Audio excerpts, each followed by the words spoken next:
নমস্কার, আমি রাজ্য রাজনীতি চ্যানেল থেকে বলছি দীপজ্যোতি রায়। আজকের ভিডিওটিতে আমরা মমতা ব্যানার্জির রাজনৈতিক ইতিহাস এবং মমতা ব্যানার্জির পুরো জীবনী এবং আত্মকথা নিয়ে আলোচনা করব।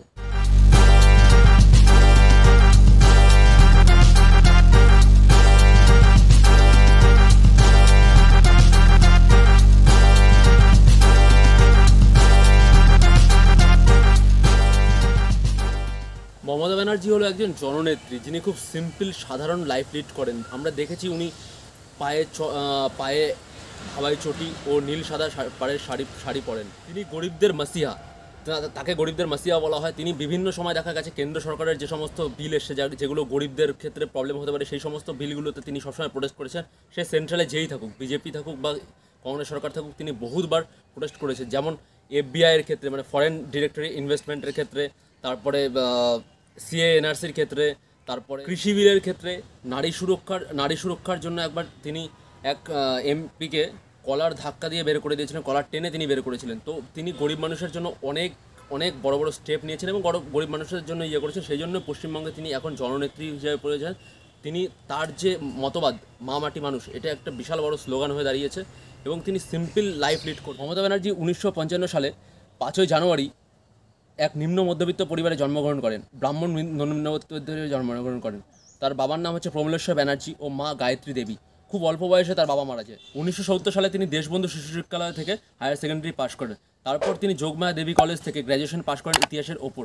তারপর তিনি মাস্টার ডিগ্রিও করেন ইসলামিক ইতিহাসের ওপর। আর তারপর তিনি ল ডিগ্রি করেন, এডুকেশনের ওপর মাস্টার ডিগ্রি করেন এবং তিনি আরও অন্যান্য ডিগ্রি করেন। তো তার শিক্ষাগত যোগ্যতা অনেক বেশি এবং শিক্ষাগত যোগ্যতা দিয়ে দেখতে গেলে তিনি অনেক পড়াশোনা করেছেন এবং অনেক নলেজ রেখেছেন। তিনি তার পলিটিক্যাল কেরিয়ার খুব অল্প বয়স থেকে শুরু করেন। মাত্র 15 বছর বয়সে তিনি পলিটিক্যাল পার্টিতে যুক্ত হন। তিনি যোগমায়া কলেজে যখন পড়তেন তখন তিনি কংগ্রেসের ছাত্র ইউনিয়নে যুক্ত হন এবং ডেমোক্র্যাট স্টুডেন্ট ইউনিয়নকে হারান। তারপর তিনি পুরোপুরিভাবে পলিটিক্যাল পার্টির সাথে যুক্ত হন, কংগ্রেসের সাথে। তারপর 1976 থেকে 1980 পর্যন্ত তিনি মহিলা মোর্চার সাধারণ সভাপতি হিসেবে পদ পান। 1984-তে তিনি জেনারেল ইলেকশনে যাদবপুর কনস্টিটুয়েন্সি থেকে দাঁড়ান এবং সেই সময় সিপিএমের একজন বড় নেতা সোমনাথ চ্যাটার্জিকে তিনি হারান যাদবপুর কনস্টিটুয়েন্সি থেকে। তারপর তিনি যুব মোর্চার জেনারেল সেক্রেটারির পদ পান। 1990 সালে যখন সিপিএমরা এক বন্ধের ডাক দেয়, তখন মমতা ব্যানার্জি এক র্যালি বের করে সেই বন্ধকে প্রোটেস্ট করার জন্য। তখন রাজু আলমের নেতৃত্বে, সিপিএমের এক যুব নেতা রাজু আলমের নেতৃত্বে মমতা ব্যানার্জির ওপর ঘেরাও করা হয় এবং মমতা ব্যানার্জিকে রড দিয়ে মাথার মধ্যে বাড়ি দেওয়া হয়। 1993-তে 21 জেলায় তিনি যখন কংগ্রেসের যুব মোর্চার সভাপতি ছিলেন, সেই সময় তিনি এক প্রোটেস্ট বের করেন ইয়ের দিকে, ওই রাইটার্স বিল্ডিংয়ের দিকে। সেই সময় পুলিশরা তাদের ওপর গুলি চালায় এবং 13 জন যুব কংগ্রেসের কর্মকর্তা বেশি প্রোটেস্ট করেছেন এই রাজ্যে সিপিএমের বিরুদ্ধে।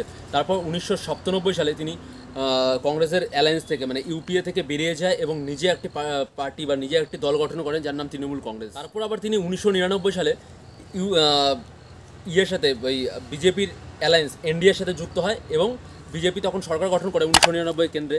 তখন অটল বিহারী বাজপেয়ী প্রধানমন্ত্রী হয় এবং তিনি রেলমন্ত্রী হিসেবে পদ পায়। এবং 2002 সালে তিনি আবার তিনি ঘোষণা করেন, বাজেট পেশ করেন, বেসিক্যালি রেলের বাজেট। 2001 সালে অপারেশন ওয়েস্ট এন্ড তেলকা ম্যাগাজিনের দ্বারা হয়েছিল। সেই অপারেশন ওয়েস্ট এন্ডে অনেক এনডিএ নেতাদের নাম উঠে আসে। সেইখানে বিজেপির সভাপতি বি লক্ষ্মণের নামও উঠে আসে। তখন এরা প্রোটেস্ট করতে গিয়ে মমতা ব্যানার্জি এনডিএ অ্যালায়েন্স থেকে আবার বেরিয়ে যায়। 2004 সালে যখন বিজেপির সরকার পড়ে যায়, তখন কংগ্রেসের সরকার তৈরি হয় কেন্দ্রে, তখনও মমতা ব্যানার্জি কিন্তু রেলমন্ত্রী থেকে যায়। সেই সময় মনমোহন সিংয়ের রাজত্বকালে রেলের ভাড়া বৃদ্ধি বেড়ে যায়। সেই সময় তিনি প্রোটেস্ট করার জন্য রেলমন্ত্রী পদ ত্যাগ করেন। তারপর 2004-এ আবার তিনি এনডিএতে যুক্ত হন।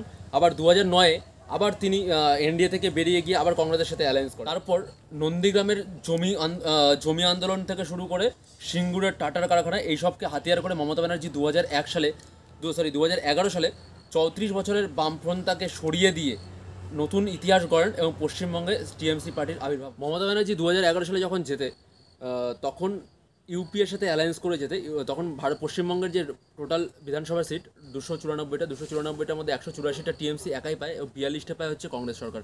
তারপরে 2012 সালে আবার তিনি ইউপিএ অ্যালায়েন্স থেকে বেরিয়ে যায়, কারণ ফরেন ডিরেক্টরি ইনভেস্টমেন্ট আসে। কংগ্রেস সেই বিলটা আনার চেষ্টা করে। সেই জন্য তিনি প্রোটেস্ট করার সময় তিনি আবার ইউপিএ ছেড়ে দিয়ে, পুরোপুরি পার্মানেন্টলি ইউপিএ ছেড়ে দিয়ে আবার নিজের দল নিয়েই শুধু। মমতা ব্যানার্জির কেরিয়ারে আমরা দেখলাম যে অনেক আপ অ্যান্ড ডাউন ছিল। কখনো ইউপিএর সাথে যুক্ত হয়েছে, কখনো এনডিএর সাথে যুক্ত হয়েছে, কখনো বিজেপির সাথে অ্যালায়েন্স করেছে, আবার কখনো রেলমন্ত্রী পদ পেয়েছে, কখনো কী করেছে। তো তার কেরিয়ারে অনেক আপ অ্যান্ড ডাউন ছিল। সেই হিসাবে আমরা দেখতে গেলে বুঝতে পারবো যে মমতা ব্যানার্জি কিন্তু একটা জননেত্রী, এবং তার কেরিয়ারটা পুরোটা পলিটিক্যাল কেরিয়ারটা সত্যি খুব চমকদায়ক কেরিয়ার। সো এই বলে আজকের ভিডিওটা আমি শেষ করছি।